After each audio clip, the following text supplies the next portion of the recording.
வணக்கம் மக்களே.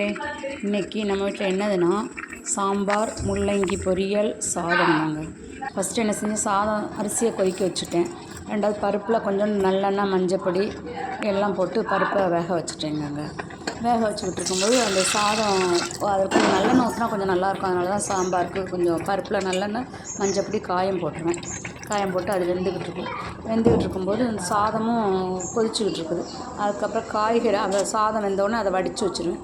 சாதம் வடித்து வச்சோடனே காய்கறியெல்லாம் எல்லாத்தையும் கட் பண்ணி வேக போட்டு கத்திரிக்காய், முருங்கைக்காய், மாங்காய், தக்காளி எல்லாமே போட்டு காய்கறி வேக போட்டுருவேன். வேக போட்டவுடனே அந்த காய்கறி கொஞ்சம் புளி கரைச்சி ஊற்றி சாம்பார் பொடி, வத்தப்பொடி கொஞ்சம் போட்டு வேக போட்டுருவேன். அதுக்கப்புறம் கொஞ்சோண்டு உப்பும் போட்டுருவேங்க. உப்பும் போட்டு காய்கறி நல்லா வெந்துக்கிட்டு இருக்கும்போதே ஒரு சைடில் வந்து புளி கரைச்சி ஊற்றி காய் வெந்துக்கிட்டு இருக்கும்போது ஒரு சைடு முள்ளங்கி பொரிச்சிருவோன்னு சொல்லி முள்ளங்கி நல்லா பொடிசாக கட் பண்ணி வச்சுருப்பேங்க. பொடிசாக கட் பண்ணி வச்சு முள்ளங்கிக்கு வந்து தேங்காய் எண்ணெய் ஊற்றினா தான் ரொம்ப டேஸ்ட்டாக இருக்கும். அதனால் என்ன செய்வோம்னா தேங்காய் எண்ணெய் ஊற்றி கடுகு போட்டு உள்ளி கொஞ்சம் நல்லா நறுக்கி போட்டு அதையும் பொரிக்க வச்சுருவேன். பொரித்து வெங்காயத்தை நல்லா வதக்கி முள்ளங்கி போட்டு ஒரு அரை டம்ளர் தண்ணி ஊற்றி நல்லா சிம்மிலே வேக வச்சிடணுங்க. வேக வச்சோம்னா அது நல்லா வெந்துடும்.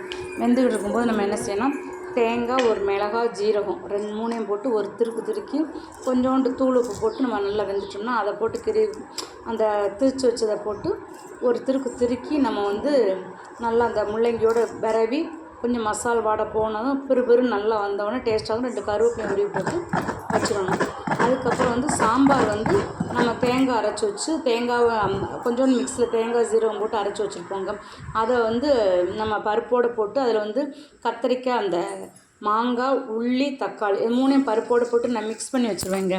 மிக்ஸ் பண்ணி வச்சோடனே இந்த கொதிச்சுக்கிட்டு இருக்கும்போது அதில் வந்து நம்ம வந்து சாம்பார் பொடி, வத்தப்பொடி போடுறோமா, அதில் புளியும் கரைச்சி ஊற்றிடுவேன். நான் சாம்பாருக்கு எப்போயுமே காய்கறிகள் கொஞ்சம் நிறைய போடுவேன். சாம்பார் காய்கறி போட்டால் நல்லா டேஸ்ட்டாக இருக்குங்கிறதுக்காக சாம்பாரில் காய்கறி நிறைய போடுவேன். அதில் வந்து தேங்காய் அரைச்சி ஊற்றின பருப்பில் வந்து மாங்காய், உள்ளி, தக்காளி எல்லாமே போட்டுருவேன்.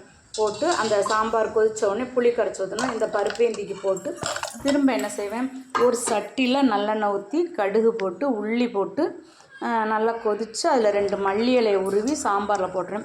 வடச்சட்டியில் சர்றன்னு ஊற்றி அது எனக்கு அந்த சொர்றன்னு சத்தம் கேட்கணும். தனியாக அதிலே தூக்கி போட மாட்டேன். அதுக்கப்புறம் என்ன செய்வேன்னா அந்த குழம்பு தூக்கி வடச்சட்டியில் இருக்க குழம்பு தூக்கி சாம்பாரில் போடுவேங்க. இதான் நான் வைக்கிற சாம்பார்.